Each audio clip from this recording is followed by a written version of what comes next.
Então, olá a todos e todas. Hoje nós estamos gravando o nosso primeiro episódio do podcast da Emages. O objetivo desse espaço é trazer convidados especiais que vão falar na nossa temática de inovação e tecnologia no Poder Judiciário. Nós queremos trazer para vocês curiosidades, esclarecimentos dessas tecnologias, das inovações que estão fazendo sucesso no cenário da justiça no Brasil todo. E hoje nós temos aqui um convidado muito especial, que é o Caio Perona, criador do Minuta IA e também, por acaso, procurador do município de Belo Horizonte. Então, olá, Caio, tudo bem? Obrigado por ter aceitado nosso convite, estar aqui, sempre, desde o primeiro convite, super disposto e tivemos uma certa dificuldade de encontrar espaço lá na sua agenda. Muito bem-vindo aqui no nosso espaço.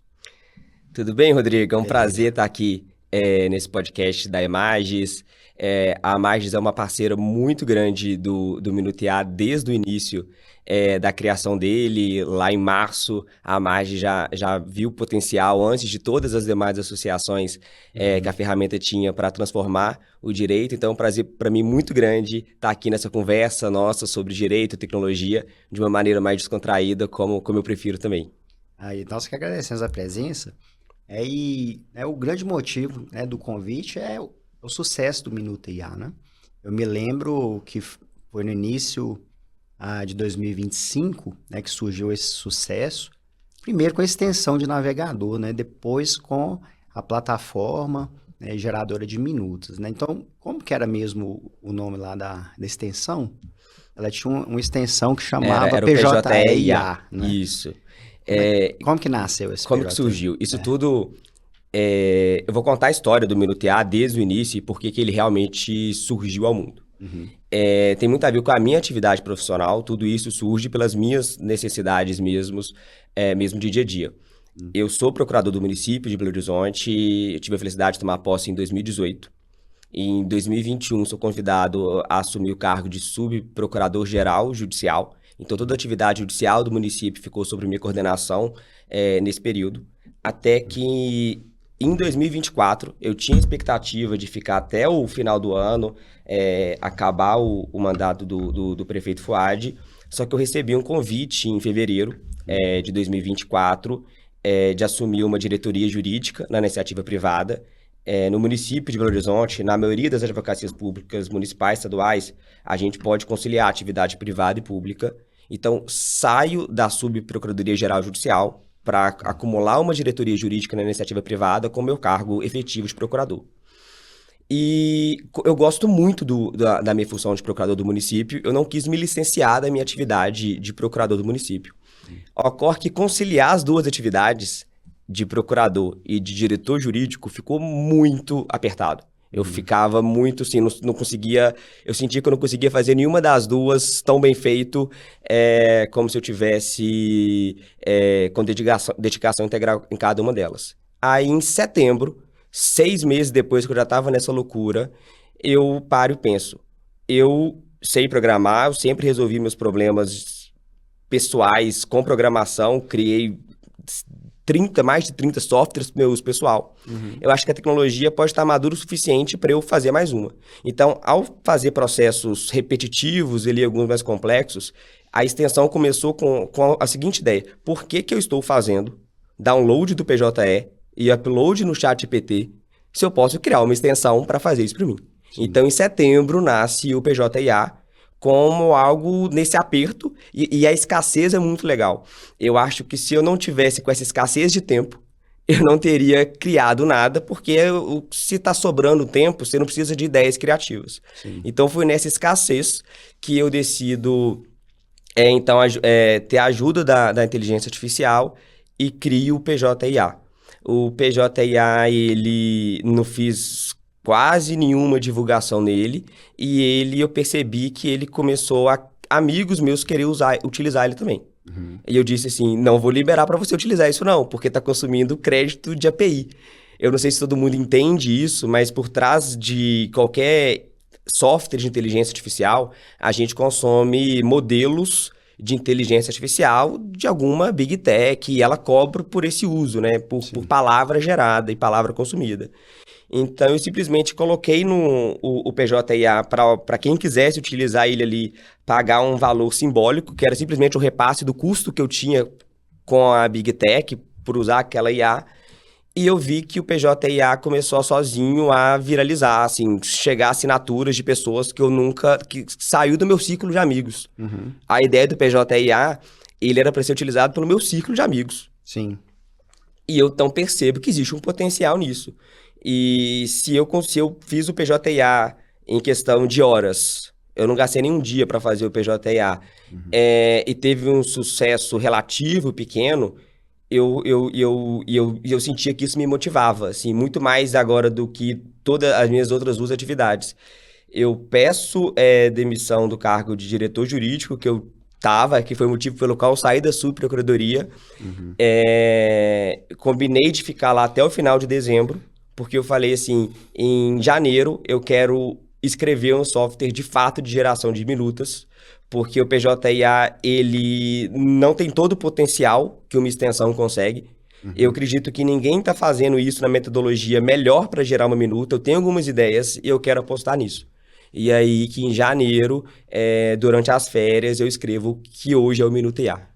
Então, já que você conseguiu escrever, né, um programa tão bem escrito, então vamos dar um passo atrás, né? De onde que vem essa capacitação de programação? Tá. Assim, Eu sempre fui muito curioso, assim. Eu acho que o melhor presente que os meus pais me deram, na época era muito caro, e entendo o esforço grande que eles tiveram para fazer isso, foi quando eles me deram uma Barça. Sim. Então, ele tinha ali com 7, 8, 9 anos, e eu adorava pesquisar coisas na Barça. E o interessante disso, Rodrigo, já assim, um parêntese aqui, é como que hoje é muito mais fácil para uma criança curiosa como eu era encontrar informações. Para eu saber por que o céu é azul, eu tinha que pegar a Barça 1, que tinha um azul, a Barça 3, que tinha o C de cor, a Barça 6, que tinha o F de física, e tentar encontrar em qual daqueles verbetes ia estar a minha explicação. Hoje, uma criança consegue obter essa informação com uma rapidez, uma facilidade, uma assertividade muito maior. A capacidade hoje que a criança tem de aprender novas informações, nunca na história a gente teve algo tão próximo disso, isso é muito legal. Então, isso foi então eu sempre fui muito curioso. Aí depois meus pais me deram um computador.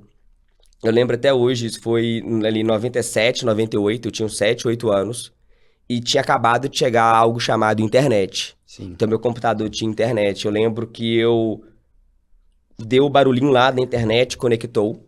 Só que eu não sabia ainda que existia o Internet Explorer. Ninguém me ensinou a fazer isso. Eu entrei num outro aplicativo de e-mail que tinha e achava que aquilo era internet.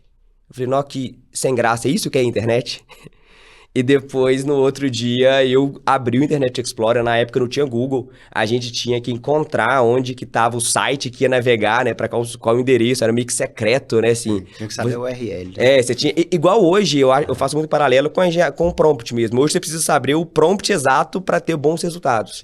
Isso no futuro vai ser uma analogia muito próximo de lá na década de 90, eu ter que saber o site exato para conseguir aquela informação. Aí eu passo pela minha adolescência, montando e desmontando meu computador. Uma vez eu pus fogo no meu computador. Eu liguei um cabo flat na posição errada, eu aprendi qual que era a posição correta dele.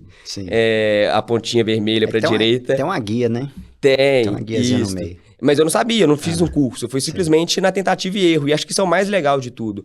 Que eu sempre aprendi na tentativa e erro.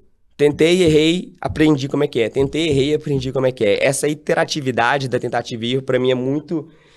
importante. Chego no ensino médio, vou muito para a área de exatas. Eu tive a felicidade de representar o Brasil na Coreia do Sul, na Olimpíada Brasileira de Física.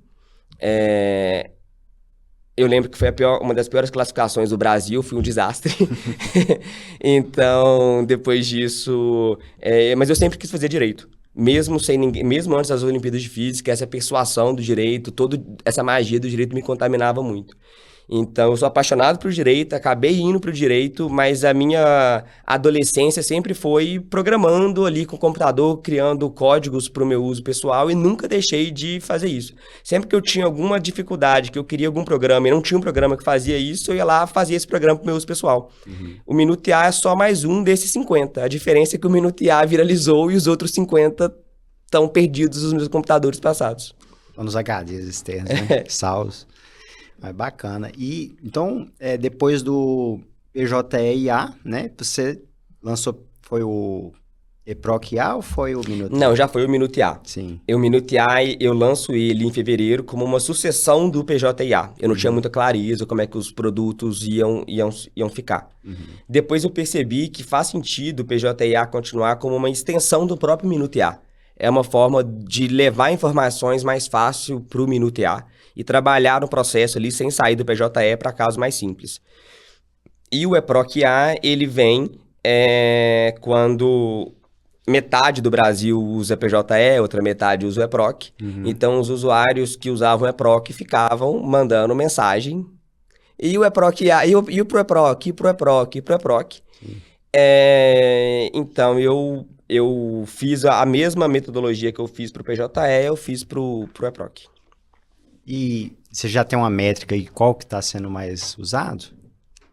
Entre o PJE-IA e o EPROC-IA, Isso. não tem uma métrica, porque eles funcionam como a mesma extensão.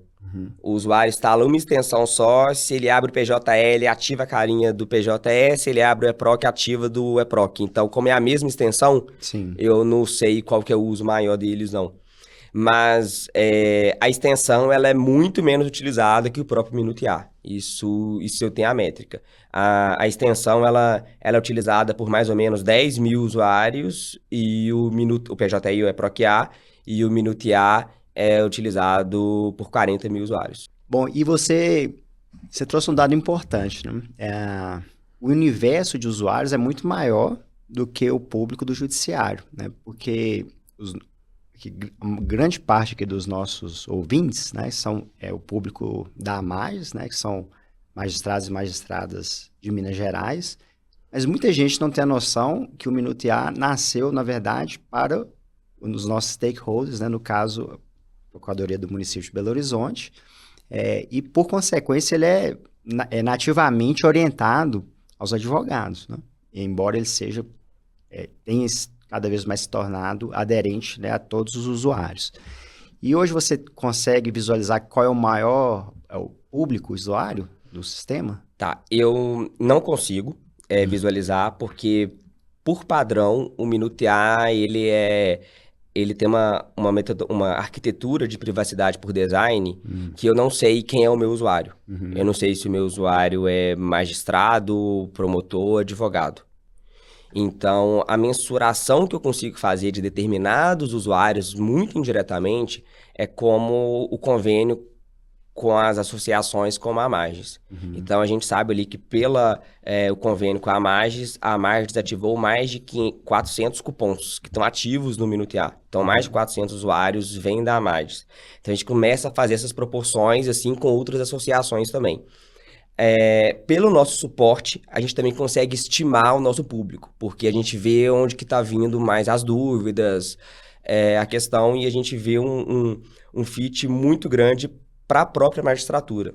Isso tem a ver, Rodrigo, é importante explicar isso, da arquitetura de como o Minuto IA foi pensado como metodologia de gerar uma minuta. O Minuto IA não tem, nas suas configurações, nenhum direcionamento para advocacia, atividade consultiva, magistratura, promotoria, não tem. Por isso que eu acho que ele, ainda que não tenha mirado a magistratura, a metodologia dele acabou agradando uma boa parte da magistratura. E ele não tem porque o diferencial da metodologia do Minuto IA é como que ele faz engenharia de contexto, ele lida com contextos muito grandes, separa esse contexto e consegue, com esse contexto, fazer depois uma minuta jurídica, independente de qual seja o conteúdo dele. Então, ele é muito direcionável a partir do prompt do usuário, para um formato mais próximo de uma minuta de sentença, uma minuta de contestação ou uma minuta de contrato. E a cada semana a gente vê casos inusitados do uso do Minuto IA. Por exemplo, tem um que o nosso diretor de experiência do cliente, que é o Djalma, ele estava contando que ele atendeu um caso que um açougue contratou o Minuto IA. Ele manda isso no nosso grupo. Gente, um açougue contratou o Minuto IA. Eu falei assim, tá, para quê? Então, aí ele disse que o dono do açougue quis usar o Minuto IA para fazer minutos de contrato. Que ele não precisava contratar um advogado, ele faz muitos contratos e o Minuto IA resolvia isso dele. Então, eu vejo muitos casos do Minuto IA que ele não foi pensado para isso. Eu nunca imaginei o Minuto IA sendo utilizado para isso. Em atividades até administrativa mesmo, e no executivo, fora da procuradoria. Então, justamente porque a metodologia dele não tem um direcionamento para nenhum dos setores. Agora, onde que esse direcionamento existe? Nas versões institucionais do Minuto IA. Sim. A gente tem alguns exemplos, o maior deles de relevância é o próprio Poder Judiciário do Estado do Rio Grande do Sul, né, o Tribunal do Estado do Rio Grande do Sul, que adota o Minuto IA, a versão institucional do Minuto IA, o nome que eles dão é o Gaia Minuta. Sim. Então, nessa versão institucional do Minuto IA, aí sim, existe em toda a construção por trás dele um direcionamento para fazer minutas próximas à magistratura. Essa é uma deficiência do Minuto IA geral, que ele não tem um direcionamento nenhum. Sim. Então ele meio que faz de tudo um pouco. Ele já é o que a gente chama de um produto narrow, estreito, que é próprio para fazer minutas. Ele faz minutas muito bem, não faz outras atividades muito bem. Tanto que eu digo que o Minuto ele não concorre com o ChatGPT. Os usuários têm que ter os dois. O Minuto IA, ele faz minutas, o ChatGPT vai muito mais do que isso, o ChatGPT é para a vida, né? Você tem que utilizar o ChatGPT para qualquer outra atividade que você faça na vida. Só que nas versões institucionais, a gente consegue dar uma personalização nele, junto com a equipe no tribunal, com o feedback dos usuários, nisso. Agora, um fato interessante, Rodrigo, e eu sou muito grato à magistratura mineira por isso, que eu brinco que o Minuto IA é quase que uma coautoria da magistratura mineira. Porque muitas funções que o Minuto IA tem hoje vêm de feedback e sugestões de magistrados mineiros. Como a Magis foi a primeira, né, a presidente foi muito visionária nisso, lá em março, de ter o convênio com a gente. E depois veio a Associação de Magistrados Paulistas, magistrados da Bahia, os juízes federais de Minas Gerais, todas as associações que ajudam muito o Minuto IA também, mas a Magis está com a gente desde o início, desde março. Então, o número de feedbacks de juízes mineiros que a gente recebe é muito alto. E esses feedbacks ajudaram a gente a ir moldando a ferramenta um pouco também, cada vez mais para a magistratura, ainda que indiretamente. Porque a gente recebia feedback do magistrado, eu queria que a plataforma se comportasse desse jeito. A gente ajustava a plataforma para se comportar desse jeito, mas a plataforma como um todo.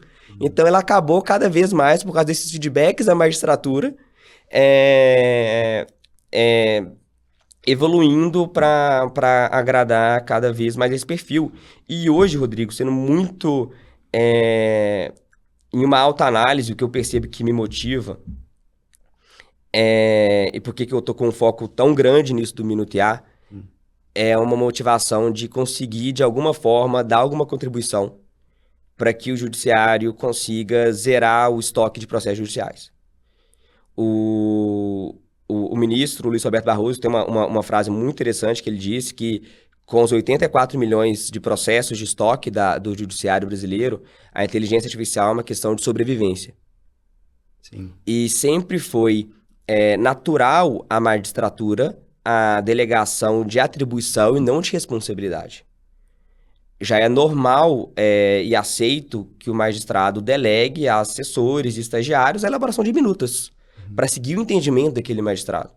Então, o que me motiva hoje não é o setor privado, não é a advocacia, não é as procuradorias. O que me motiva é tentar ajudar o Poder Judiciário a zerar o estoque dos 84 milhões e com isso, querendo ou não, é concretizar direitos mais fácil. Quando o magistrado consegue utilizar uma ferramenta que ele consegue ser mais produtivo, e no Tribunal do Rio Grande do Sul tem, quando ele tá em produção hoje, né, já tem lá quando o desembargador Dr. Clóvis foi na Globo ao vivo mostrar o GAI Minuta, que é a versão institucional do Minutear, falando, ele deu esse número, que no gabinete dele a produtividade já está 5 vezes maior, ele produz com 5 vezes mais do que antes, ou seja, o judiciário está entregando o resultado definitivo ao cidadão, resolvendo aquele conflito mais rápido, concretizando direitos mais rápido. E isso, para mim, é o que me motiva mesmo, assim, a acordar todo dia e dizer assim, eu tenho que fazer essa função nova, eu tenho que corrigir esse bug, eu tenho que melhorar a assertividade dessa minuta, porque eu acho que a inteligência artificial vai proporcionar que o Brasil zere a fila. E os dados que a gente vê do Rio Grande do Sul, hoje produzindo por dia 14 mil decisões com inteligência artificial, por dia.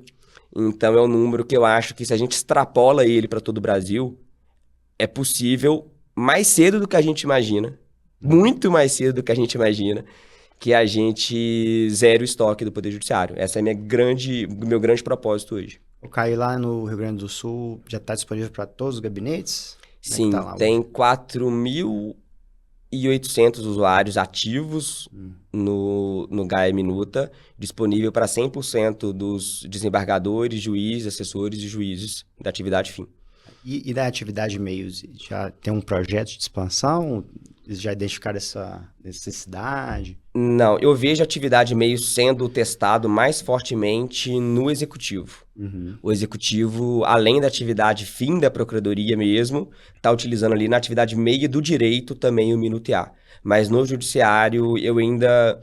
Pode ser que... Mas assim, o ponto pode ser que existam os casos, mas eu não sei. Sim. Eu não consigo monitorar como que está sendo a utilização do Minutear pela privacidade por design que ele foi desenhado, né? Então, ele não guarda ali o contexto, qual documento que o usuário utilizou, tudo isso é efêmero. Então, eu não sei para que está sendo utilizado o Minutear. É porque na área meio tem ainda um campo de expansão muito grande, que é a análise documental. Eu percebo uma demanda de triagem, né? Por exemplo, aqui em Minas, existe uma rotina da corregedoria que é a triagem inicial. Verificar se a petição inicial traz todos os requisitos e a secretaria indicar para o gabinete, né, qual requisito não está presente, né? É uma espécie aí de adiantar o trabalho. E isso eu percebo nos grupos como uma grande demanda das secretarias. Eles perguntam, vocês têm prompt? Deixa eu te contar. Eu acho que isso é muito interessante. Isso é o próximo passo dentro dessa missão da JAI e do Minutear de tentar colaborar com a redução do estoque. Como é que eu vejo... Hoje eu já consigo afirmar isso com muita clareza, que a versão de hoje do Minutear, ela vai ser muito inferior à versão de daqui 3 meses do Minutear. E isso vai se repetir sempre, independente. A gente pode gravar esse podcast daqui a 1 ano e eu acho que essa frase ela vai ser verdadeira de novo. Tanto que a evolução é muito rápida. Então hoje a gente está usando a pior versão, né, do Minutear, mas isso para mim não era tão claro. Assim, hoje eu já consigo ter certeza que a próxima versão do Minutear, que ela já existe no meu computador, ela é muito melhor do que a versão que está em público hoje. E eu vou te contar o que é o limite para a gente chegar nisso que você está dizendo. O Minutear, isso assim, até eu tenho que pedir desculpas aos usuários, ele sofre, às vezes, algumas instabilidades. E por que essas instabilidades ocorrem?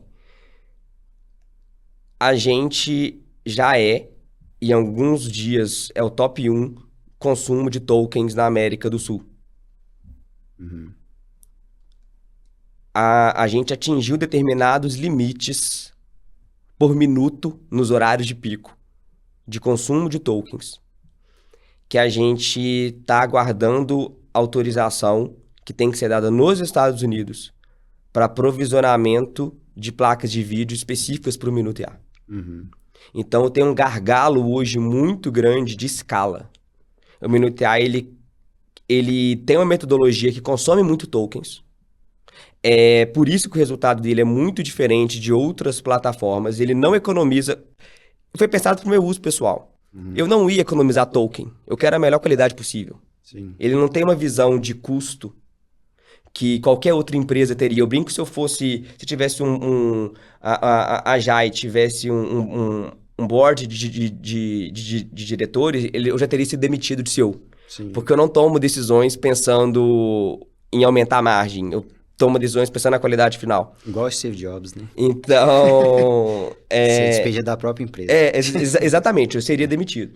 Então, como o Minuto IA, ele consome muitos tokens, ele faz múltiplas chamadas para gerar uma minuta, não uma chamada só. Ou seja, eu poderia gastar, e sem usar a técnica de RAG, né, que a gente poderia reduzir o contexto, eu realmente passo todo o contexto para processamento pelos modelos de IA, ainda que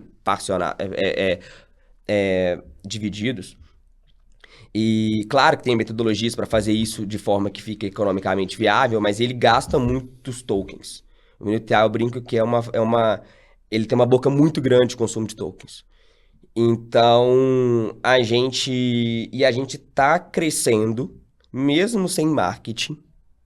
Vocês devem ter visto que não tem nenhum vídeo do Minuto IA nos últimos meses. Eu fiz um vídeo em fevereiro, desde então não tem mais nenhum. Uhum. Até porque o crescimento acelerado é ruim pra gente, porque a gente não consegue essa escala de infraestrutura, de provisionamento de inteligência artificial. Mas no crescimento que a gente já que tá praticamente dobrando o usuário a cada mês, usuários ativos, a gente chegou em todos os limites possíveis que um CNPJ pode consumir de tokens mesmo pagando. Uhum. É uma questão assim, eu chego para as Big Techs e digo, eu quero pagar mais. Eu quero consumir mais. Não, você não pode. Justamente porque a gente tem que atender o mundo inteiro.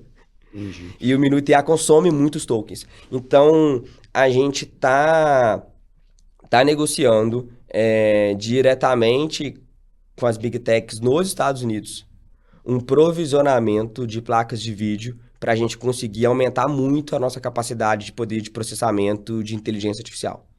Isso sendo feito, eu destravo o meu principal limite. Porque o Minuto IA, eu vejo ele tem funções novas que não estão na versão em público ainda, que eu acho que resolve esse problema que você está falando. Uhum. Porque a minha visão se o Minuto IA, ele sabe qual que é o prompt que aquele magistrado utiliza. Porque aquele magistrado já carregou aquela plataforma com os prompts dele. Uhum. Se o Minuto IA sabe quais modelos aquele magistrado utiliza, porque está carregado ali os modelos que aquele magistrado utiliza. Eu poderia subir em lote para o Minuto IA 8.000 processos e o Minuto IA me devolver essa triagem com esses 8.000 processos com essa certidão, com essa minuta, com esse relatório feito, em massa, em lote. Tudo isso só não é possível de colocar a público porque eu queimo as TPUs das Big Techs se eu fizer isso, pelo nível que a gente está utilizando hoje. Mas a partir do momento que a gente conseguir essa autorização nos Estados Unidos, e eu estou descobrindo que as Big Techs, elas são mais burocráticas que o setor público. De aprovação, boa, né? Que a gente reclama de aprovação de limites, nos limites que o Minuto IA atingiu hoje. Uhum. Justamente porque a gente atinge o resto do mercado mesmo, assim, com esse provisionamento. Isso é um problema global, né? É um problema global. É o limite de crescimento, inclusive, da os rate limits, né? As empresas, elas têm que fornecer inteligência artificial, que é um bem escasso, poder de processamento para todo mundo. Se tem alguém usando muito, quer dizer que alguém vai usar menos. Uhum. E o Minuto IA chegou nesse limite que a gente não consegue mais crescer na escala que a gente vê que a gente tem potencial de crescer, porque o mundo, as Big Techs americanas não conseguem provisionar isso para o Brasil, na quantidade que o Minuto IA já utiliza. Mas é algo que vai ser superado, tenho certeza disso. É uma questão temporária. Né? O investimento que as Big Techs estão fazendo em infraestrutura, a OpenAI com o projeto Stargate nos Estados Unidos, é uma questão... É quase que o PIB nacional, é um PIB de um ano do Brasil, que eles estão destinando para a construção de uma infraestrutura. Então, a gente vai solucionar esse problema, eu tenho certeza disso. E a partir do momento que a gente soluciona essa dificuldade de poder de processamento, e eu consigo que o Minuto IA tenha mais poder de processamento de IA, eu tenho certeza que a gente consegue colocar em produção a versão agêntica dele, que consegue ajudar o magistrado e o assessor a revisar a minuta feita, que consegue ajudar o magistrado e o assessor a mostrar que naquela biblioteca dele esse é o modelo que ele geralmente utiliza para isso, e de forma a deixar que ele seja ainda mais produtivo que é hoje, mas respeitando que é a premissa para a gente não abre mão disso, que o entendimento seja do magistrado. Né, assim, a ferramenta está ali para ajudar o magistrado a colocar no papel aquele entendimento dele. Inclusive, é uma exigência do CNJ, né? Isso. Nesse ponto da resolução. E isso é mais interessante, Rodrigo, que eu acho que é o seguinte. Isso acho que é no direito como um todo. A gente tem que perceber que está acontecendo um deslocamento do eixo de valor. Na Procuradoria, eu sempre fui útil para a Procuradoria, porque eu tinha uma habilidade chegou uma petição inicial contra o município, eu conseguia me trancar numa sala, abrir um Word em branco, em algumas horas, entregar uma excelente contestação para o município, independente do caso. Essa era a minha maior habilidade. Era meu valor útil para a Procuradoria. Hoje, se a minha entrega for essa, eu não sou mais útil para a Procuradoria. Porque hoje um estagiário de primeiro período consegue fazer aquela contestação, às vezes com maior qualidade que eu conseguiria e muito mais rápido, utilizando a inteligência artificial. Então a gente está deslocando esse eixo de valor de escrever a peça que está se tornando irrelevante para um eixo de valor que a gente vai exigir do profissional do direito que ele saiba, na verdade, fazer uma curadoria de teses, fazer a definição da estratégia, definir fluxos.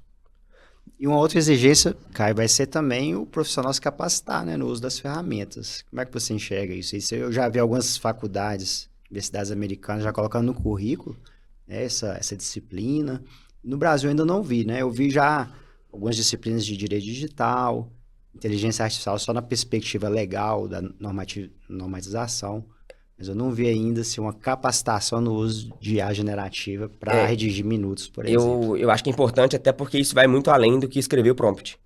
Escrever um bom prompt é uma parcela disso.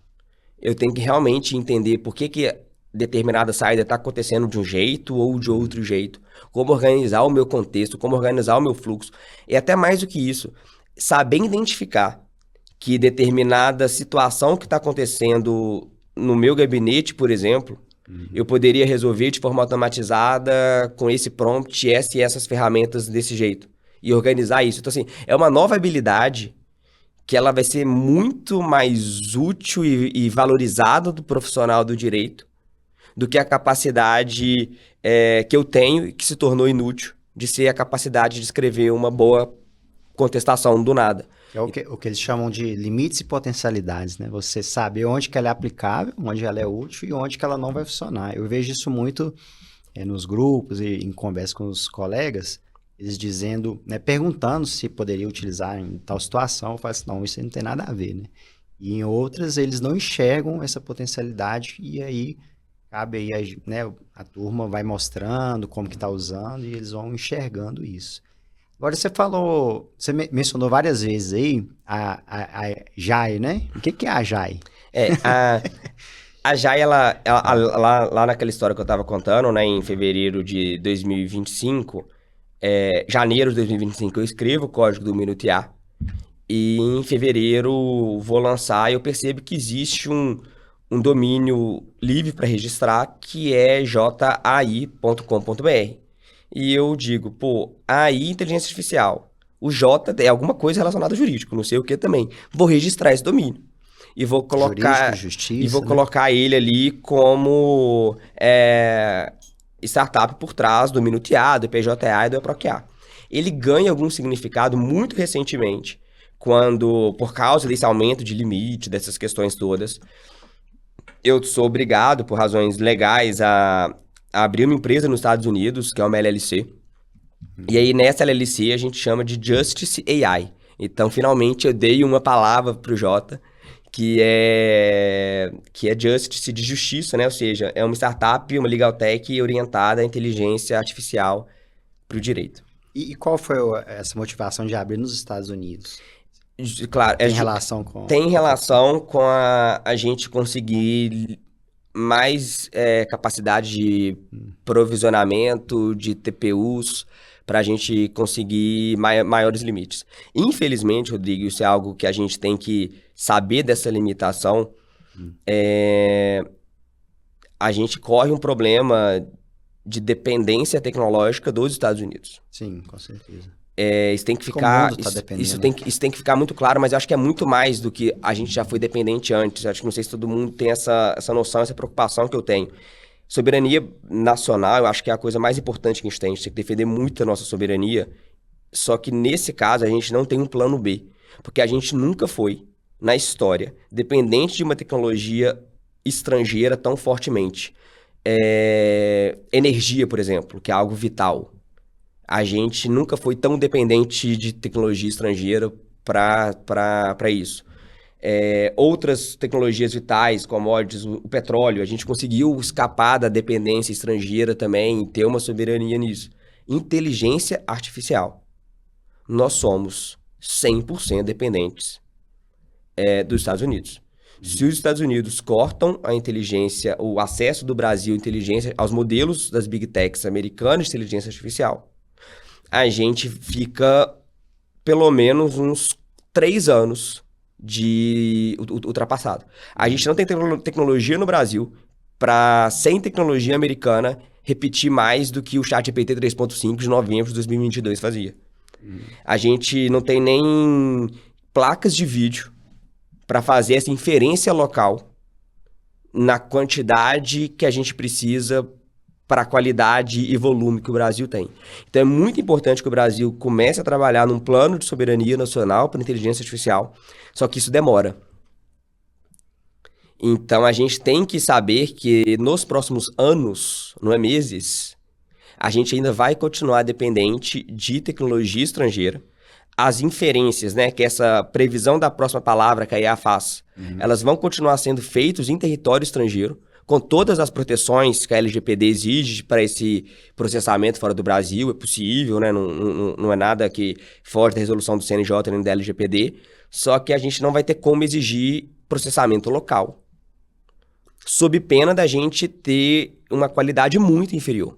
E a qualidade muito inferior custa muito caro, porque é a tecnologia que vai deixar a gente mais produtivo, com maior eficiência. E não tem como uma inferência local hoje se comparar a uma inferência internacional. Então, a abertura da empresa nos Estados Unidos tem essa relação. E ela tem também objetivo de levar o Minuto IA para o mercado americano? Para o mercado americano, não. Só que o Minuto IA está sendo testado já em outros mercados da América Latina. A gente tem testes sendo feitos, o feedback está muito positivo. Justamente pelo aquilo que eu te contei no início, que o Minuto IA ele não tem direcionamento para uma carreira específica.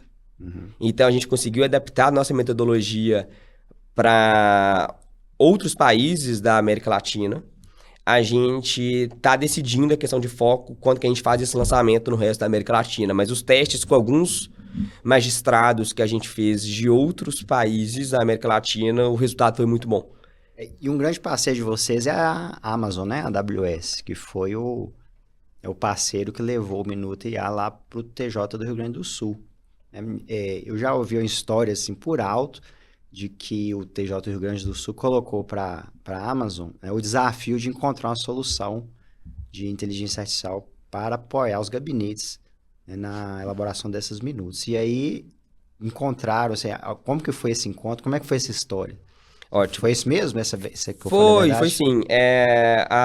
Eu sou muito grato à AWS, né, ao Amazon Web Services, o suporte de infraestrutura que eles nos dão, a própria Amazon, que é fornecedora no Brasil dos modelos da Anthropic, né, do cloud. Então, a Amazon consegue que a gente tenha contato direto com os engenheiros do cloud, da Anthropic. Então, isso ajuda muito, inclusive de feedbacks que o Minuto IA, a Jai consegue fornecer direto para a Anthropic. Isso é muito legal. Como a gente tem uma base de usuários muito grande, a gente recebe casos que o cloud não performa bem. A gente consegue voltar isso para a Anthropic, para ela melhorar um modelo futuro. Olha, para esse tipo de situação, tá fazendo isso. E a mesma coisa para o Google e a mesma coisa para a OpenAI. Porque a gente tem essa questão de ser agnóstico de modelo de inteligência artificial. A Amazon é um parceiro muito estratégico da JAI na distribuição do produto e no fornecimento de cloud. Só que a gente também é um parceiro e contamos muito também com o Google no fornecimento do Gemini, na Microsoft com o fornecimento de GPT. A gente é aberto com todas as Big Techs, de que a gente não garante que nenhuma delas vai ser o modelo mais utilizado pelo Minuto IA hoje. Vai ser o que performar melhor. Se amanhã a Anthropic lança um Cloud 4.5 e ele performa muito bem, ele vai para o Minuto IA. Se a Google lança o Gemini 3 e ele performa melhor ainda, ele vai para o Minuto IA. A ideia do Minuto IA é realmente o que performar melhor. Então, a Amazon tem essa parceria muito forte de fornecer infraestrutura, fornecer cloud, fornecer treinamento e fornecer toda a segurança e confiabilidade que a Amazon e seus engenheiros e arquitetos de sistemas nos dão. Mas a gente também tem uma ligação com as outras Big Techs também, e a gente quer manter essa relação saudável com as 3 Big Techs, sem dependência de nenhuma das 3.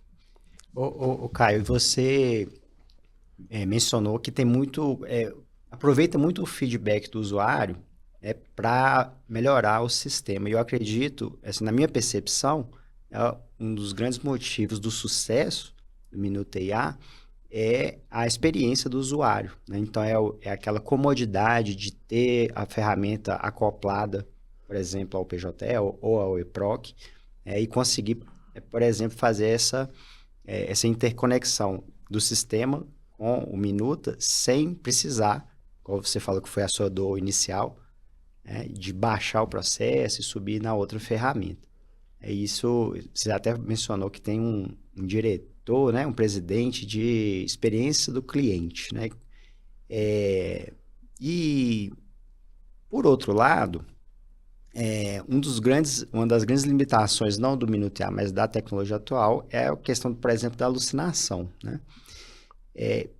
Além da alucinação, né, a gente vai falar um pouco dela mais para frente, os usuários trazem ainda para vocês alguma outra demanda que a tecnologia limita essa entrega, né, essa satisfação? Tem sim, Rodrigo, e é algo que a gente está trabalhando muito nisso. Eu já posso dizer que a gente conseguiu desenvolver uma nova metodologia, que ela deve para em produção em breve, que é a questão da jurisprudência. Qual que é o problema da jurisprudência? Os modelos, eles são pré-treinados, né? A letra P do GPT. Eles são pré-treinados com toda a base de dados que aquela Big Tech teve acesso, em outras palavras, toda a internet. O problema é que jurisprudência brasileira, ela tá no que a gente chama de Deep Web, não confundir com a Dark Web, que é a internet que não é acessível ao público como a Surface Web. Não é igual um site da Margis que a gente entra e tem lá todas as informações. Ela está por trás de uma barreira, que é a ferramenta de pesquisa dos tribunais. Então, jurisprudência brasileira não fez parte do pré-treinamento dos modelos. Os modelos não são pré-treinados com jurisprudência, por isso que eles tendem a alucinar jurisprudência.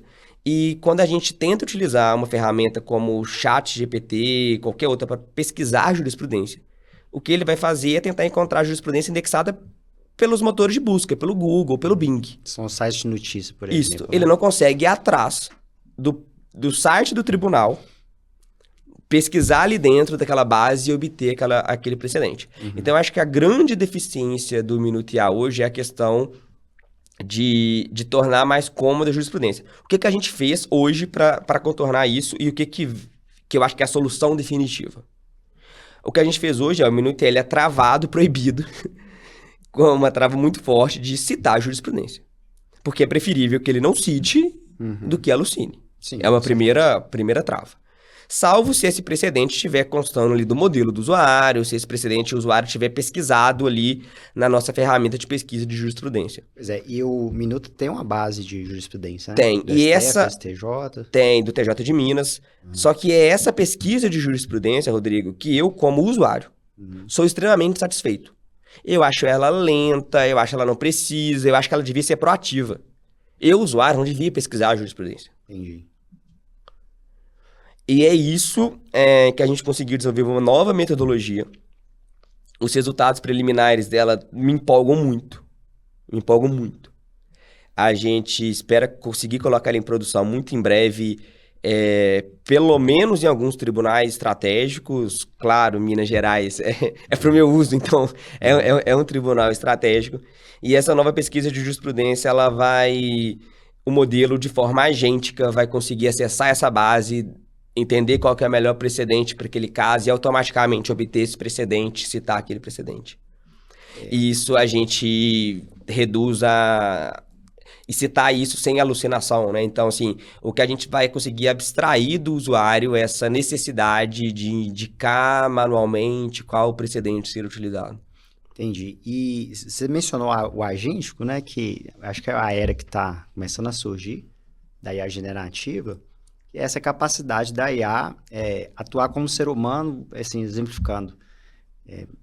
A forma mais didática possível é dar cliques de mouse e digitar no teclado. É uma boa definição.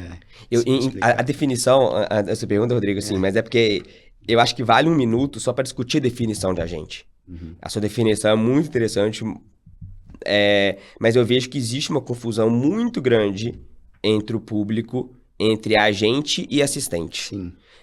O assistente é simplesmente ali, igual no Minuto IA, tem o bibliotecário que organiza os prompts, os precedentes, os modelos, ou o GPT personalizado, os projetos no cloud.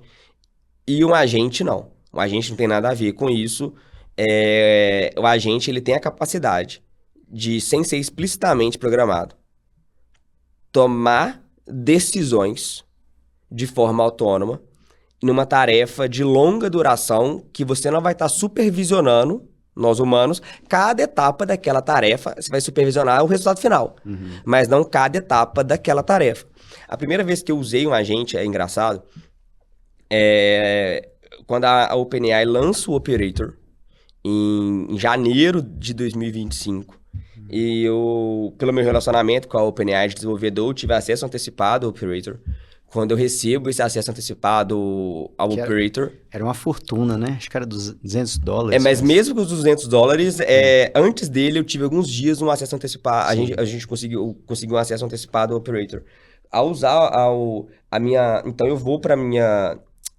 A minha esposa passa no meu escritório e fala assim... Caio, vamos jantar, pede alguma coisa pra gente. Eu digo assim... Vou, claro, né? Você tem juízo, mas na minha mente, eu não vou sair daqui agora jamais. Eu acabei de ter acesso a um agente, eu quero fazer um teste. Você podia ter pedido para fazer uma reserva no restaurante, né? E o que eu fiz de teste foi justamente eu pedir para ele assim: peça comida japonesa para 2 pessoas, apenas salmão, ponto. Meu único prompt foi esse, Rodrigo. Claro que eu preenchi preenchi o cadastro lá com os meus dados, com meus cartão de crédito, endereço, etc.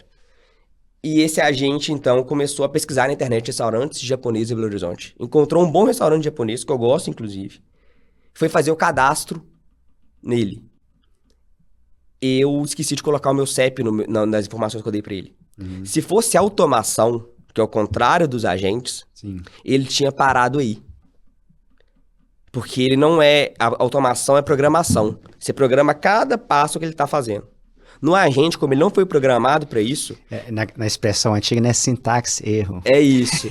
Ele teve a ideia de ir no Google e digitar Caio Perona CEP. E encontrou meu CEP no Google. Aí eu já descobri que, assim, foi uma LGPD, nada, meus dados são público mesmo, isso segue a vida.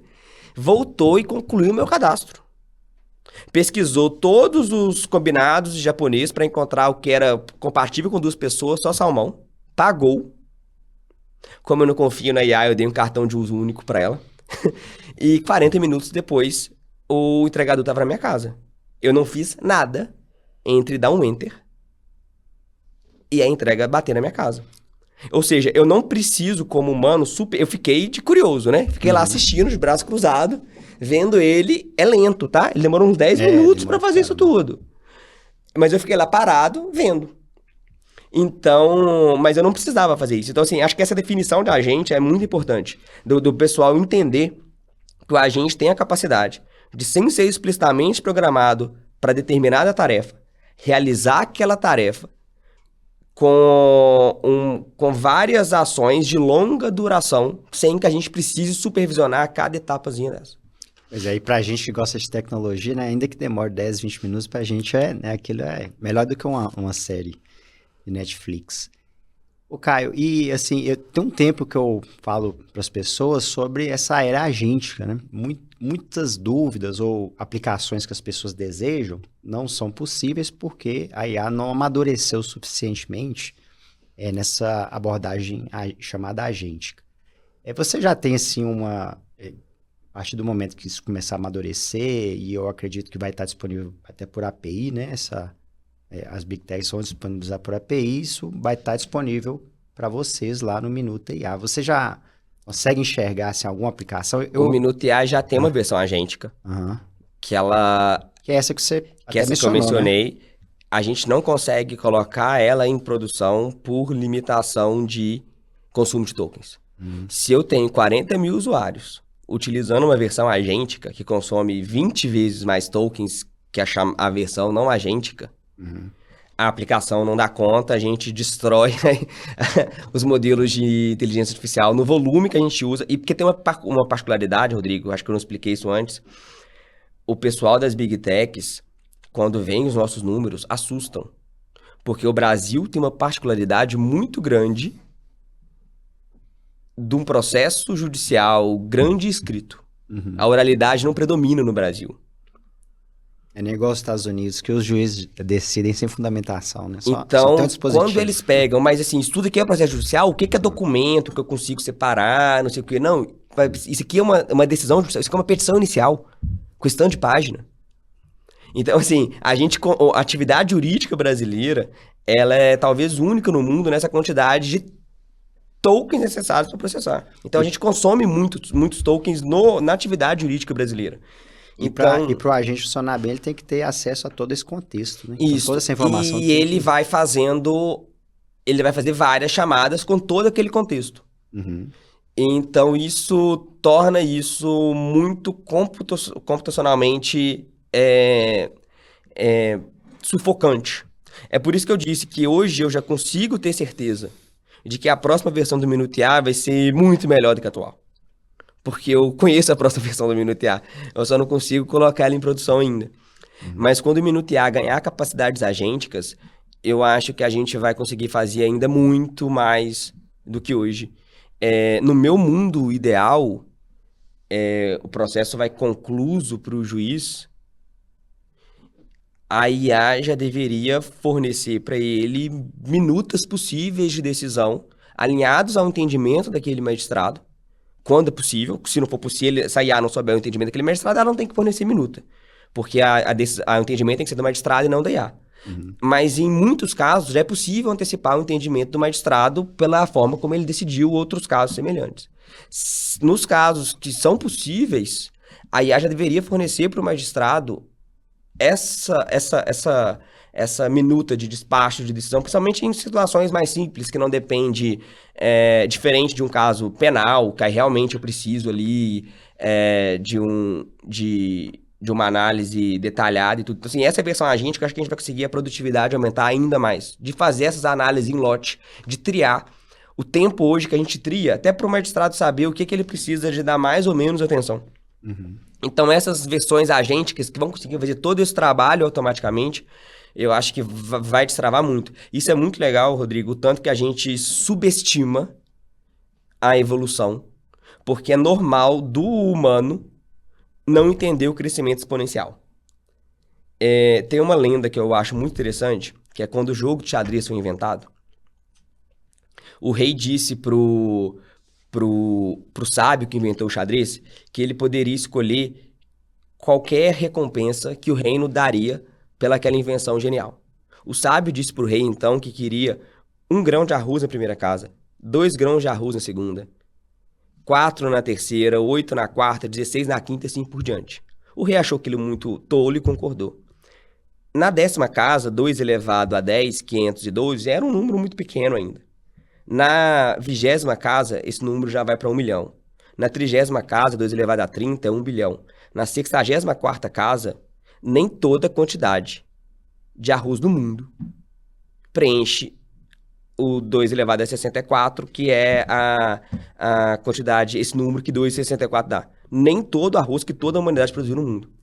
Quando a gente vê essa lenda, essa metáfora, a gente não consegue perceber que desse 2, 4, 8 vai chegar em 60, só em 64. Num número tão absurdo como esse. Então, o humano tem essa dificuldade de entender o crescimento exponencial, porque o nosso carro acelera em progressão aritmética, então a gente não vê fenômenos exponenciais no nosso dia a dia. E a IA é muito dependente do poder de processamento. Quanto maior o poder de processamento disponível, melhor vai ser a IA. E o poder de processamento, pela lei de Moore, ele dobra a cada 18 meses. Dobrar é o exponencial. Só que a inteligência artificial não vem respeitando essa lei. Os benchmarks mostram que ela dobra a inteligência a cada 7 meses. Então a gente está perdendo o próximo passo da inteligência artificial. A gente está limitado à capacidade de processamento. Em março de 2025, quando teve o convênio com a Magis, eu jamais teria falado que em junho a gente teria o segundo maior tribunal do Brasil em número de processos, que é o Tribunal do Rio Grande do Sul, adotando o minuto IA de forma institucional. Se a gente tivesse conversado em setembro de 2024, eu jamais falaria que em 2025 a gente estaria utilizando uma solução séria para gerar minutas de forma séria, não de brincadeira, de hobby. Deixa eu ver ele fazendo ali isso, mas de forma produtiva. Então, o que eu quero dizer é o seguinte, todos nós, inclusive nós dois que vivemos a inteligência artificial no dia a dia, provavelmente estamos subestimando esse crescimento. Muito provavelmente em novembro, a gente vai estar fazendo, sim, dependente do mês, muito provavelmente daqui 3 meses, a gente vai ser possível de fazer algo que não era possível de fazer hoje. E a gente não está vendo isso acontecer e não é nada que a gente possa fazer mesmo, não. É uma incapacidade de qualquer ser humano de entender o crescimento exponencial. Mas eu acho que a pessoa que não é muito aficionada, ela tem uma certa dificuldade, mas para nós que estamos antenados aí no dia a dia, a gente vê atualização toda semana, às vezes 2 vezes por semana, né? Coisa assim que a gente nem imaginava surgir, de repente, as Big Techs anunciarem, né, novos lançamentos. E é engraçado, o pessoal nos grupos já acostumaram a dizer o seguinte, se uma determinada ferramenta não está performando bem, aí alguém já fala, deve estar vindo atualização aí, né? Aí vem a atualização, dá uma rateada e depois ela engana de novo nessa novidade. Caio, e tem uma pergunta que surge muito para mim, as pessoas direcionar a dúvida sobre a segurança, né? A gente já conversou sobre isso em outra oportunidade, mas seria interessante você falar um pouco aí dos cuidados de segurança que vocês tiveram no desenvolvimento, proteção de dados, né? E informações sigilosas, processo de segredo de justiça. O que você... existe aí uma preocupação em atender primeiro as exigências das próprias Big Techs que disponibilizam, né, o acesso via API. Existe ali um padrão mínimo de segurança, né? Como que vocês lidam com isso? Eu acredito que até que isso seja uma preocupação geral, né, de todos os usuários. É muito importante tanto a questão da não retenção de dados, quanto da auditabilidade, que são 2 fatores até que se chocam um pouco, né? Porque eu não posso reter o dado, mas eu tenho que auditar para entender o que aconteceu no caso dos usos institucionais por tribunais que usam institucionalmente. A questão da não retenção de dados, ela é garantida pelas próprias Big Techs. Nos contratos que a gente mantém com as Big Techs, tem uma cláusula lá dizendo que elas se comprometem a não usar aquele dado para treinar um modelo futuro. Igual ela utiliza outros dados também sensíveis no seu e-mail, se você está usando ali um Google Docs ou um Microsoft Word online, né? Ela tá ali ela tá mexendo, ela tá lidando com os seus dados também. Inclusive, eu digo que essa situação é até pior do que a da IA, né? Muito Porque pior. tem uma cópia do dado. Tem uma cópia. Lá é efêmero, né? É. O do processamento da IA, ela processa e é efêmero. Então, assim, há um consenso internacional que essa garantia que as Big Techs nos dão contratualmente, ela é válida, né? Assim, realmente, elas não vão utilizar esse dado para treinar modelos futuros, que é a nossa grande preocupação. Inclusive, faz parte do modelo de negócio delas, né? Se por algum motivo alguém descobrir que o dado está sendo utilizado, eles quebram da noite pro dia. É isso. E do lado do Minutear, esse dado, ele é enviado, ele não é armazenado nos nossos servidores, tanto que se você recarrega a página do Minutear, que é uma crítica que a gente sofre, né? O processo sumiu. Mas é porque é proposital, a gente não salva o processo. Porque a gente pensou numa privacidade por design. Eu não quero que o usuário tenha que ir lá e habilitar, desabilitar uma opção para salvar ou não salvar. Ele não vai salvar. A não ser que o usuário explicitamente clique no botão salvar, que ele quer trabalhar com aquele dado depois.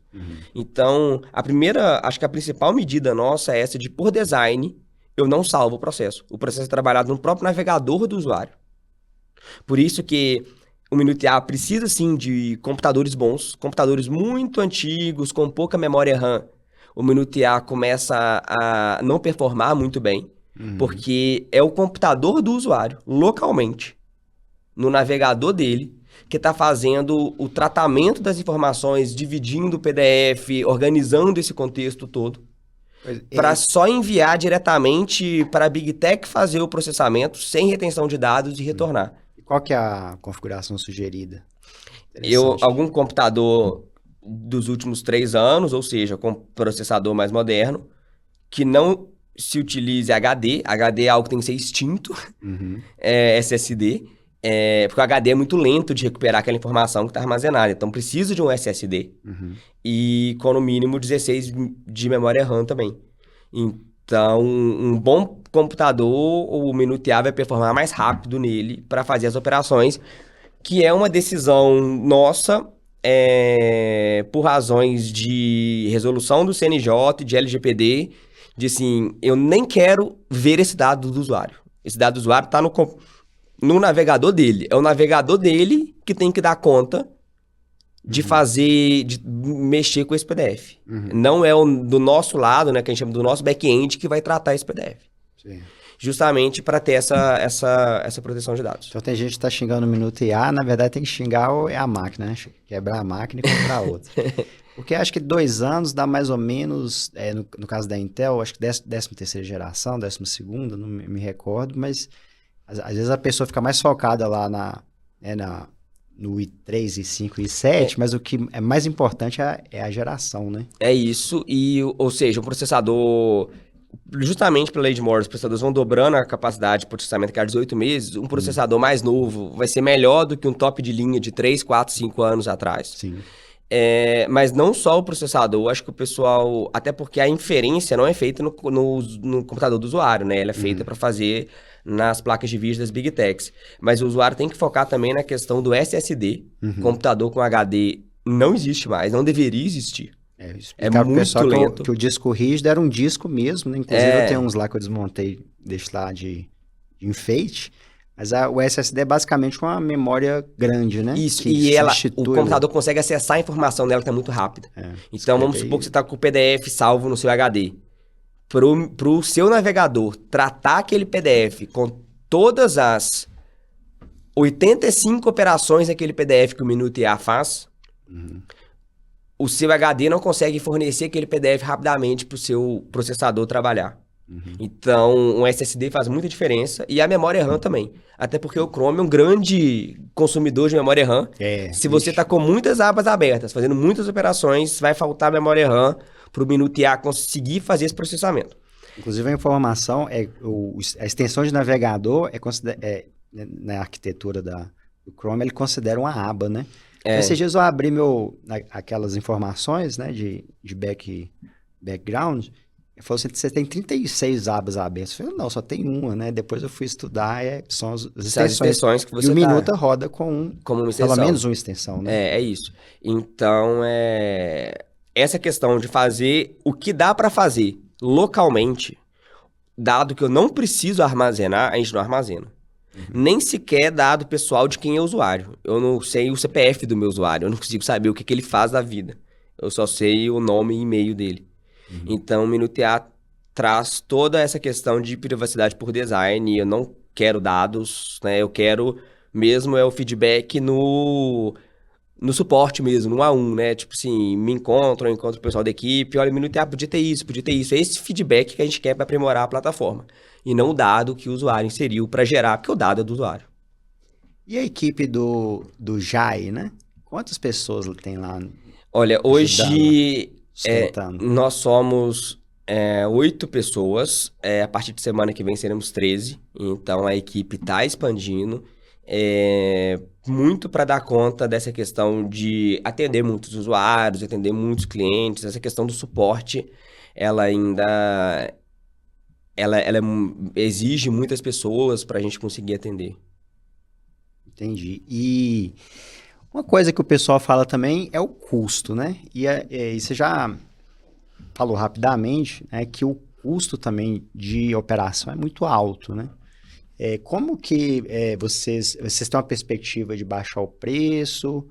Ou o preço tende a ficar nesse valor, ou tende a aumentar, né? Porque Ótimo. com o aumento das funcionalidades, né? Vamos supor que essas funcionalidades agênticas entrem em operação. Então, em princípio, vai aumentar o consumo, né, que a gente chama de tokens, que é o quanto de dinheiro que eu gosto de chamar de taxímetro, né? O tanto que o taxímetro lá na empresa, na Big Tech, vai rodar. Qual que é a perspectiva aí para o usuário que está pagando? Eu tenho a seguinte ideia.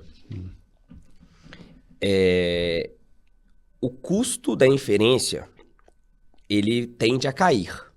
O quanto que as Big Techs cobram para processar aquela quantidade de informação com aquela quantidade de inteligência. Mas aí, cada vez mais, tem mais informação tramitando, né? É isso que eu queria dizer. Então, esse custo da inferência cai, e o que esse custo da inferência cai permite é que a gente crie novas funções. E aumente a qualidade. E aumente a qualidade. O Minutear, ele tem a mesma precificação de fevereiro, quando ele foi lançado.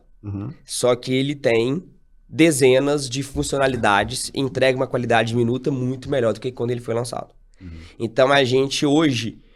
a gente pega praticamente toda a nossa margem e gasta de novo criando novas funções ou conseguindo aumentar a qualidade da entrega dele.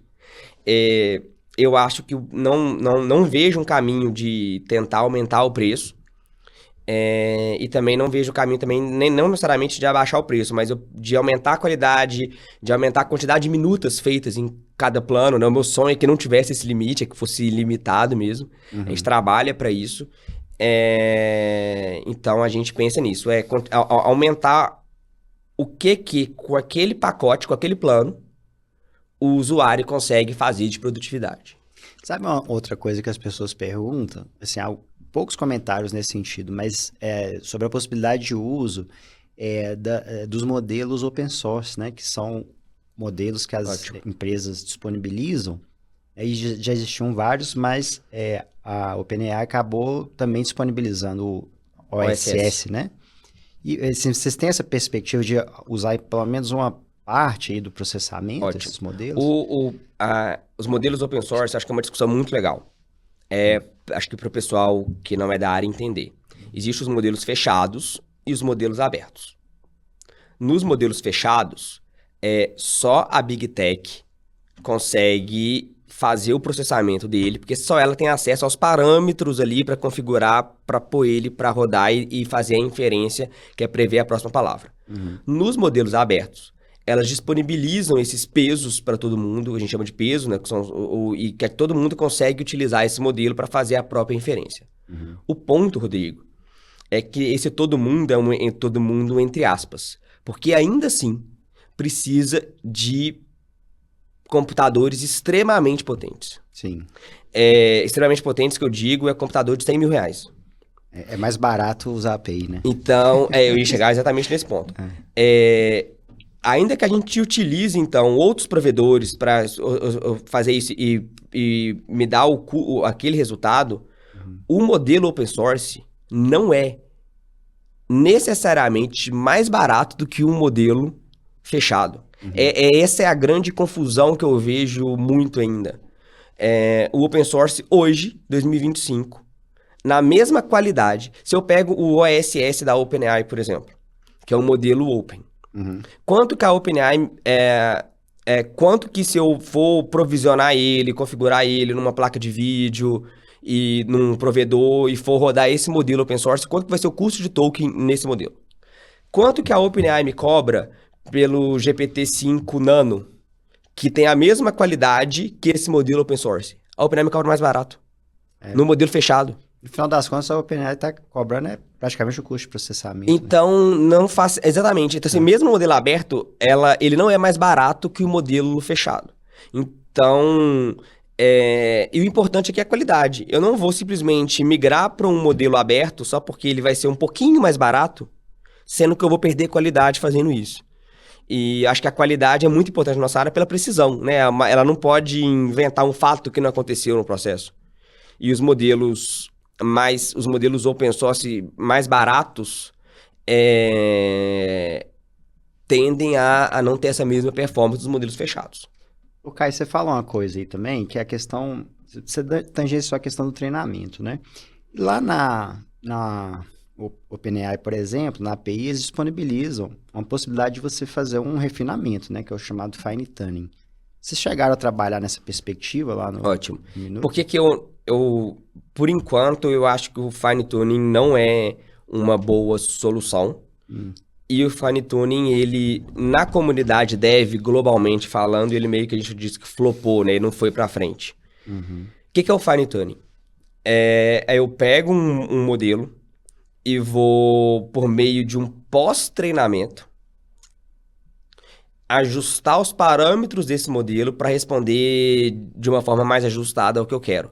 Como é que eu faço isso? No caso judiciário seria, por exemplo, fazer esse refinamento com decisões judiciais. E né? como é que é feito o fine tuning? Eu dou para o modelo o meu prompt com contexto, com tudo, e peço para ele e ele me gera uma resposta. E vou avaliando essa resposta como boa, ruim, é um pouquinho mais complexo que isso, com números, assim, né? Tipo assim, vamos pôr uma escala ali de 0 a 1, 0.5, 0.6, e com isso ele vai ajustando para chegar mais próximo daquela resposta que eu avalio ele melhor. É muito mais de feedback que eu dou para ele, e ele vai melhorando isso.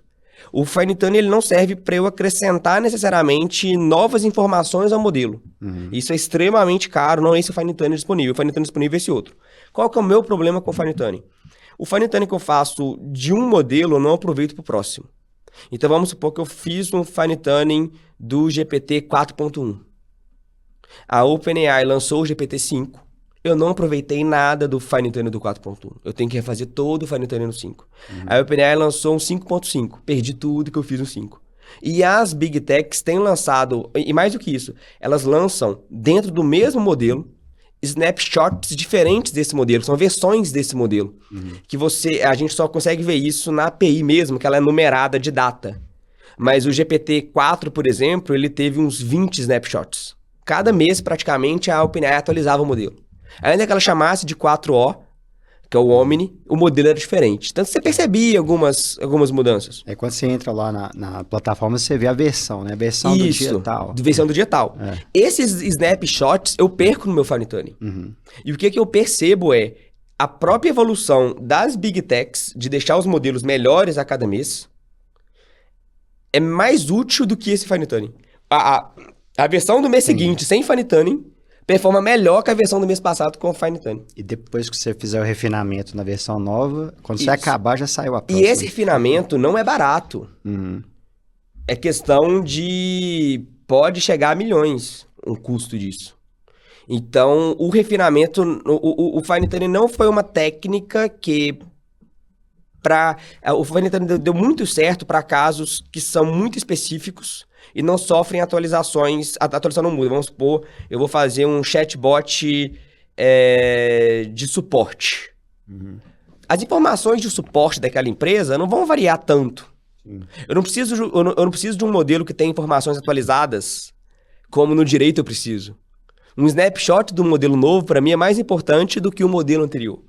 Porque ele ali teve na base de treinamento dele novas legislações, novas situações que aconteceram.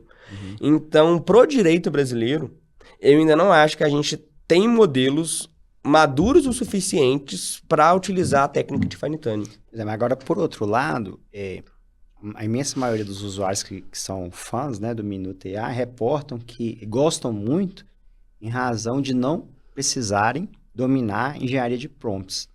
E aí eu explico que provavelmente, né, eu falo com isso provavelmente, mas eu já sei que nós já conversamos, ele tem um prompt que a gente chama, né, por alto assim, de prompt de sistema, que é uma série de comandos que vão orientar mais ou menos aquele comportamento, que é o que permite toda essa plasticidade, né, que é essa aplicabilidade para várias áreas do direito e para, né, no nosso caso aqui, os colegas magistrados e magistradas, conseguir usar com poucos comandos, né? Então, se ao invés de dar um prompt de 2, 3 páginas ou uma página que seja meia página para fazer um relatório, você basta pedir para ele, faça para mim um relatório e ele vai ser capaz disso. Isso é muito interessante, Rodrigo. Eu acho que isso é...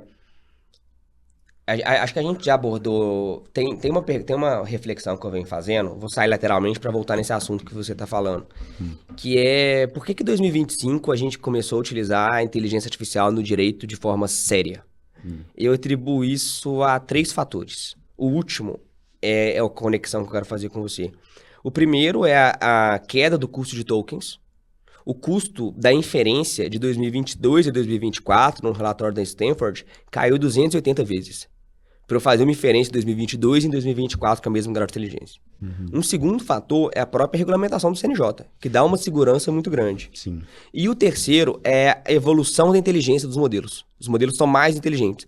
E o que tornou os modelos mais inteligentes? E fazendo um gancho, o que você já falou antes, né? O custo caiu 280 vezes, mas o custo para o usuário final é o mesmo. É o mesmo. Então, a resposta é essa terceira onda aí da melhoria da qualidade. Da melhoria da qualidade, exatamente. E o terceiro ponto, que é... E o que muda tudo? Muda tudo setembro de 2024, quando a OpenAI lança o O1 Preview, que é o primeiro modelo da série O em prévia. E a OpenAI, nessa pesquisa que ela lança, ela descobre o seguinte. A gente sempre soube que aumentar o poder de processamento na hora de treinamento do modelo, eu produzo modelos melhores. Mas a OpenAI descobriu que ao aumentar o poder de processamento na inferência, que é na geração da próxima palavra, eu também produzo modelos melhores. Outputs e respostas melhores. Então, a partir de setembro, a gente tem esses modelos que pensam antes de responder. Eles produzem tokens, pensamentos antes de responder. E isso funciona muito melhor do que as técnicas que a gente utilizava antes de setembro de 2024, de COT, chain of thought, forçar o modelo a fazer um pensamento antes. Esse modelo que já desde do pré-treinamento, treinado a pensar antes de responder, performa muito melhor. E esse modelo Reasoner, que hoje todos são, né, toda a família de Gemini 2.5 Reasoner, a família do Cloud desde o 3.7 é Reasoning. A OpenAI tinha bagunça, que os modelos da série O eram Reasoner, e os modelos da série GPT até o 4 não eram Reasoner. Que era até uma salada de frutas, né? Era uma bagunça, a OpenAI admitia isso. No GPT-5, o GPT-5 ele nativamente é Reasoner também.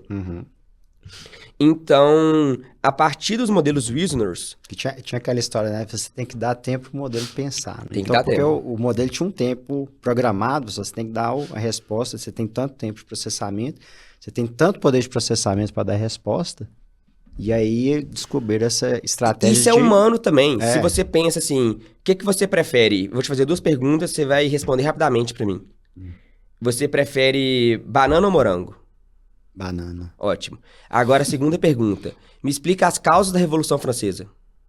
Ah, não lembro. Você precisa de tempo. Se eu te der tempo, você vai me responder. Neurociência pura. Então, assim, tem perguntas que que pensar antes de dar uma resposta, o resultado final melhora. Para os modelos é a mesma coisa. Se eu só quero saber para o modelo o que decidiu a perícia, beleza, ele responde na lata. Ele vai lá pegar o chunk, o trecho da perícia e me responder. Se eu preciso que ele interprete aquela perícia para fazer uma minuta de decisão sobre o resultado daquela perícia, ele precisa de tempo. Se você quiser na hora, vai vir vai vir pior. Então, esses modelos reasoners, Rodrigo, mudam a forma de fazer prompts. E qual é a melhor tradução que você gosta para reasoning? Pensadores. Pensadores. Eu uso pensadores. Então, a gente percebe que nos modelos reasoners, em vez de eu ensinar o modelo o passo a passo, o que ele vai fazer em cada passozinho desse, eu degrado a performance do modelo. No modelo reasoner, a melhor forma é eu dar para ele um objetivo, eu quero que você faça isso, e eu tenho esses critérios de qualidade que você tem que atingir.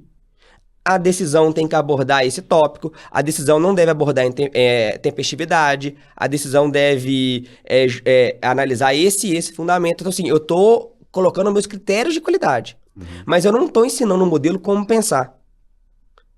Porque ensinar o modelo como pensar, o modelo performa muito melhor quando eu não digo a ele como fazer esse passo a passo e deixo ele descobrir sozinho nas cadeias de pensamento dele. Ele vai, pensa, quebra a cara porque ele errou, viu que não era a melhor solução. Volta, tenta criar outra tese, valida aquela própria tese, ou não valida e volta, e fica. Igual o Minuto IA fica ali pensando. 1 minuto. Toda aquela cadeia de pensamento, ele está refletindo sobre o contexto fornecido para o usuário, o prompt do usuário, para chegar naquele resultado final. Então, é essa cadeia de pensamento que, de várias idas e vindas, e vários modelos trabalhando em conjunto, não necessariamente a instrução do usuário seca é a instrução que o modelo final que vai fazer a redação vai considerar. Porque ele pode perceber no meio do caminho, utilizando alguns modelos reasoners, que o que o usuário quis dizer foi outra coisa. Entendi. Porque o usuário mesmo, nós humanos não somos muito claros. E para o usuário lá do Minuto IA, o que ele deve fazer, né, e o que ele não deve fazer, considerando, né, o que está rodando lá por trás nessas APIs, que, né, majoritariamente serão modelos pensadores, né? Eu acho que o usuário do Minuto IA, ele tem que fazer prompts objetivos. E antes disso, Rodrigo, acho que o usuário do Minuto IA tem que perceber que ele tem que separar o que é instrução e o que é contexto. Não coloque contexto, ou seja, documentos, leis, precedentes, modelos no próprio prompt. Porque o contexto, o Minuto IA vai trabalhar com modelos próprios, levando isso para o modelo que está fazendo a IA depois. Se eu coloco isso no próprio modelo da instrução, eu degrado a performance. Então, separa o que é o contexto ali na aba de documentos, na aba de modelos, na aba de jurisprudência.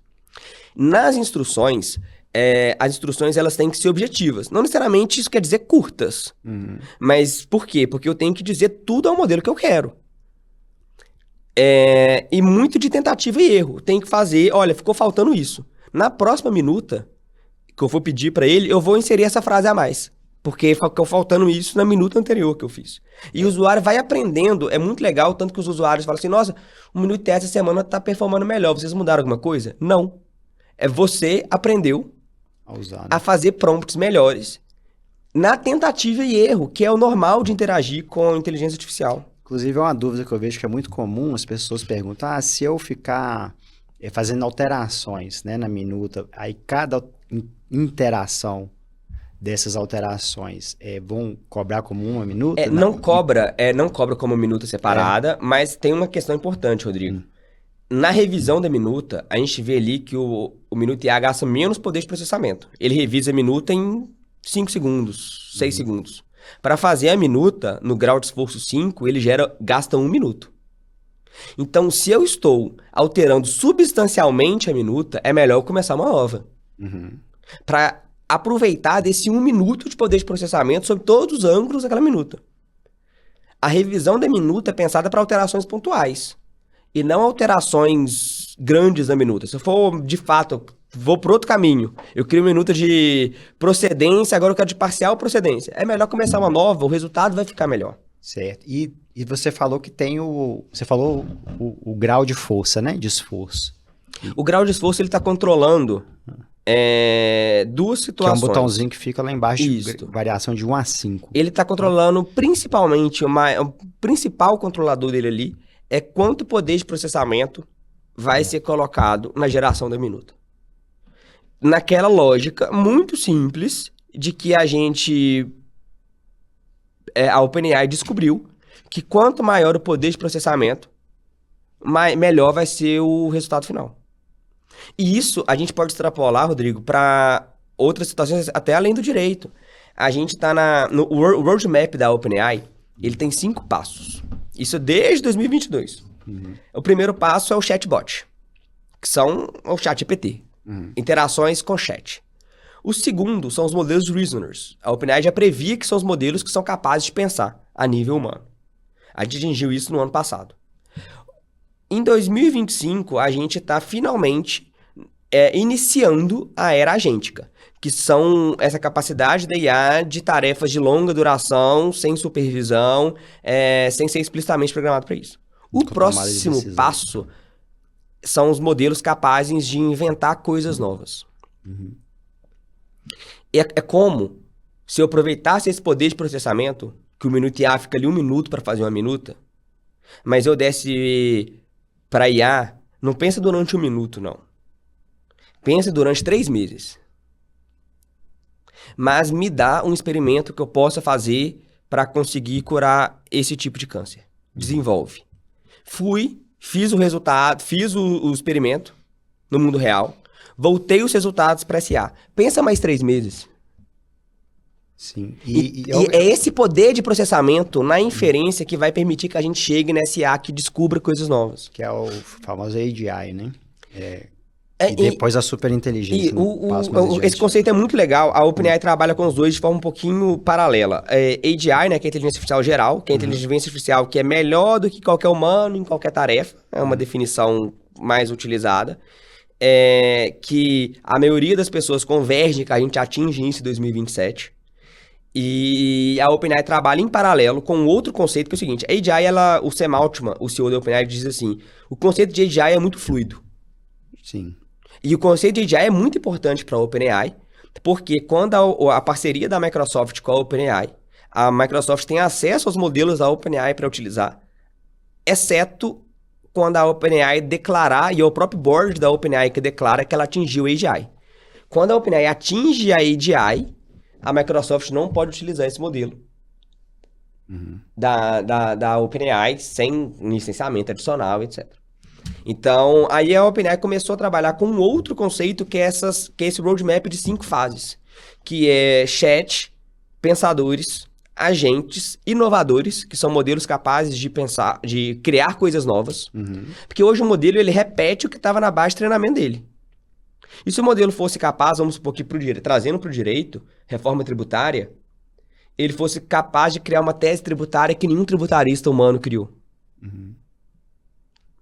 Então a solução para isso problema tributário ele vai precisar pensar não por 1 minuto, mas por 1 mês, ligado, rodando o poder de processamento ali mesmo, consumindo. Por isso que a gente precisa de cada vez mais poder de processamento. E o último passo seria as organizações, que são organizações inteiras comandadas por inteligência artificial. Aí é uma questão até mais viajada. Mas é interessante nessa questão de hoje e futuro. Como é que se converge? Volta e meia aparece a notícia disso, né? Governos orientados por inteligência artificial, alguns países europeus, do leste europeu, já estão, pelo menos, divulgando esse eu acho que é muito incipiente ainda, só é um futuro um pouquinho mais longo, mas o que eu acho que a gente consegue prever de curto prazo, que a comunidade converge 2025 foi o primeiro ano que a gente começou a utilizar a inteligência artificial para tarefas cognitivas para valer.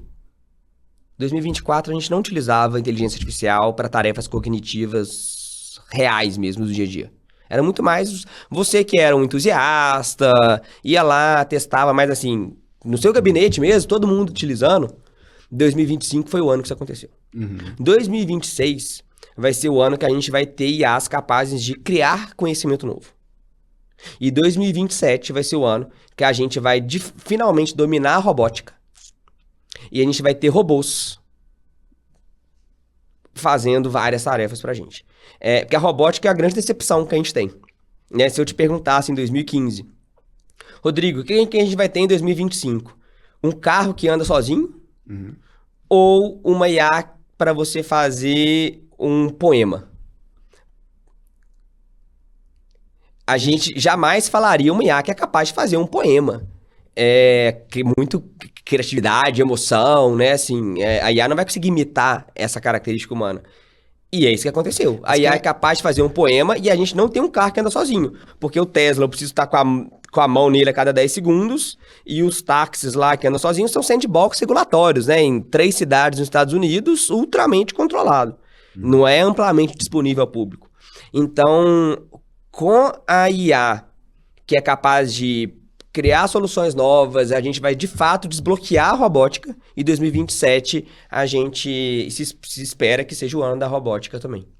Ô, Caio, acho que a gente transitou aqui entre temas muito simples, né? E palatáveis e bastante técnicos, né?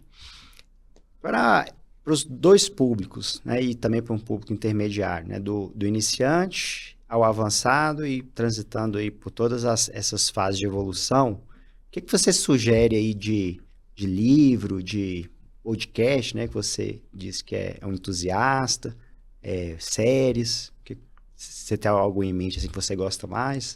Olha, eu acho que, no geral, entender como a inteligência artificial surgiu, tem um filme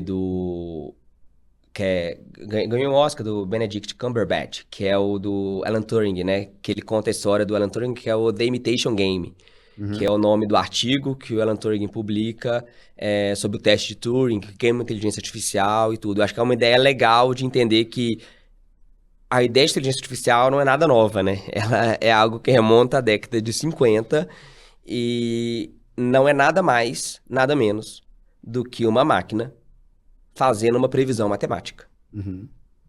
E está disponível na Netflix, né? Não sei, mas se você está dizendo, deve estar.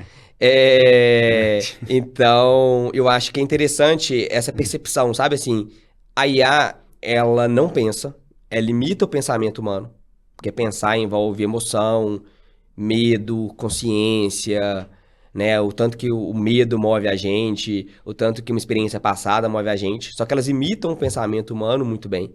E imitam o pensamento humano fazendo uma única tarefa, que é prevendo qual é a próxima palavra. Na IA, ela só está pensando qual a próxima palavra. E ela vai prever a próxima palavra. Se aquilo tiver participado da base de pré-treinamento dela, vai prever corretamente. Se não tiver como jurisprudência, ela vai continuar prevendo a próxima palavra. Tão bem que você vai até comemorar, mas você vai ver que aquele precedente não existe, na verdade. Mas entender que é simplesmente conta matemática matricial sendo feita, e acho que o filme ilustra bem essa ideia, é um primeiro passo para ter uma compreensão. Acho que é uma dica boa. E livros, assim, tem algum que você gosta mais? Não tenho nenhum livro de inteligência artificial, e eu acredito que não tem muita... A evolução é muito rápida, então acho que ninguém conseguiu fazer um livro que seja atualizado o suficiente para isso. A forma como eu estudo inteligência artificial hoje, pelos cards técnicos das Big Techs, que é onde que a pesquisa de verdade está sendo feita. Isso é uma coisa até muito ruim. A pesquisa sai da academia. Na verdade, a pesquisa já é a síntese da pesquisa, né? E a pesquisa, ela vai para as empresas que fazem pesquisa dentro das empresas. E as empresas divulgam os cards técnicos com os resultados das pesquisas. Esses cards técnicos que todas as 3 Big Techs lançam, eu acho eles muito bons.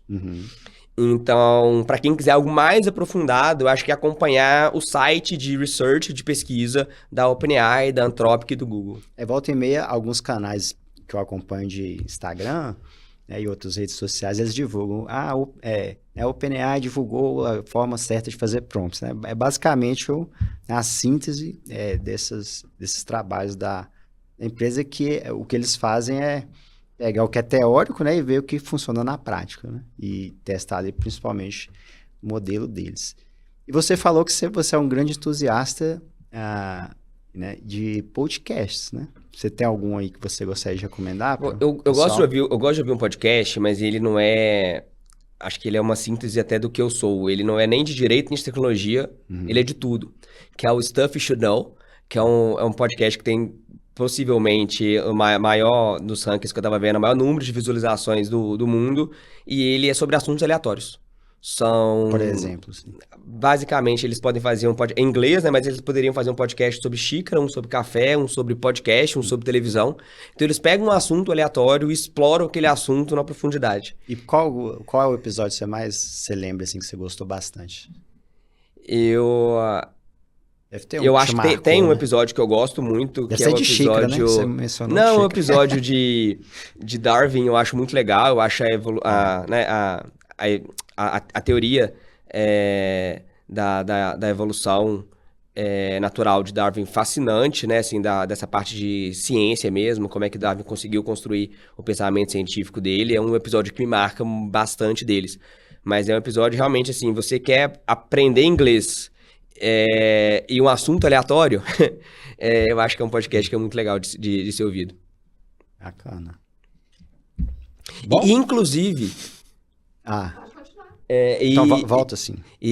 Fala inclusive de novo. E, inclusive, o podcast que o Minuto IA gera, ele tem ele é descontraído, tentando imitar a descontração do Stuff You Should Know, que é um podcast descontraído mesmo. Eu tô conversando sobre aquele assunto de forma descontraída. E tem um prompt que fala isso? Tem um prompt que mostra sistema, né, no como funciona a lógica do Stuff You Should Know. Uhum. O Stuff You Should Know é a inspiração pro podcast do Minuto IA ser descontraído. Tanto que a gente tem uma outra função agora, que é o resumo em áudio.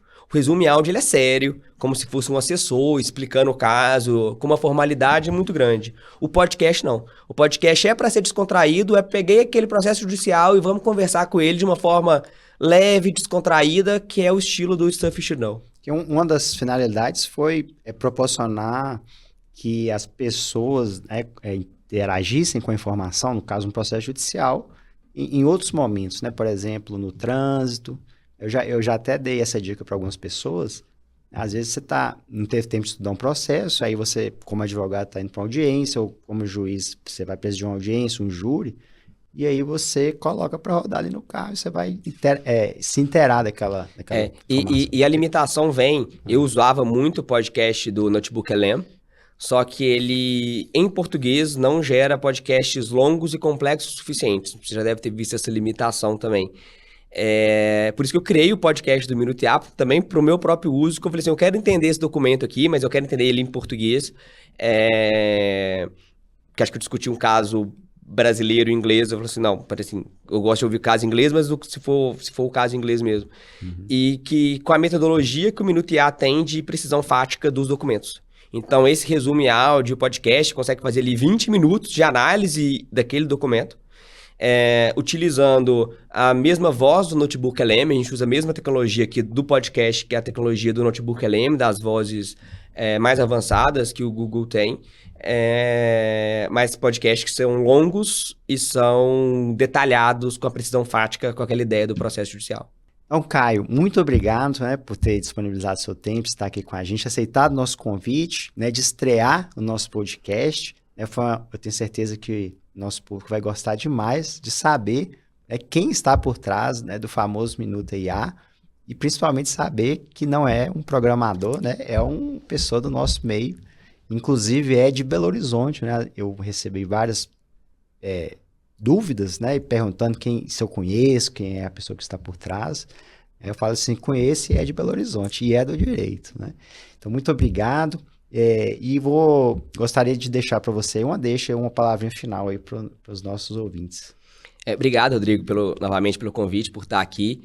E a mensagem final que eu queria deixar é que se diz muito que a inteligência artificial vai tornar o trabalho mais produtivo. Uhum.